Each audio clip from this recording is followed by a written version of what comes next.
Hej, jeg vil kort vise dig, hvordan du laver en hjemmesideanalyse i A1 Website Analyzer og komme ind på nogle af de ting, som jeg refererer til i mit indlæg, som det er en god idé, at du lige kender til.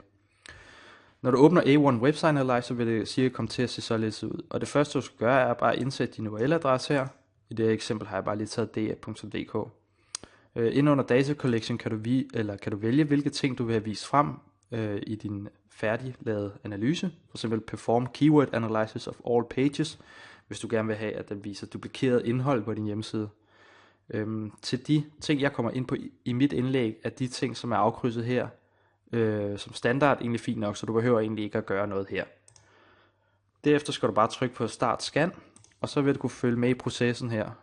Og den vil give dig en besked, når den er færdig med rapporten, eller så kan du trykke på Stop Scan, hvis du gerne vil have den færdig før, eller hvis du gerne vil stoppe scanningen.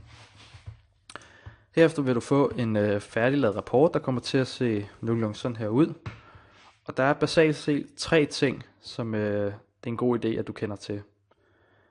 Det første er rapporter, og det er færdiglavede rapporter, som A1 Website Analyzer har lavet. For eksempel hvis du gerne vil have, at det den viser sider med duplikeret H1-tags, sider der giver fejlmeddelelsen 404 osv. Den anden ting er data, og det er de data, som der kommer til at blive vist heroppe.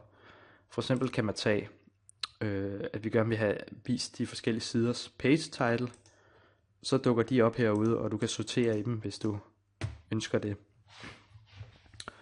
Og den tredje ting er filtrere, og det er, hvis du vil filtrere URL'sene.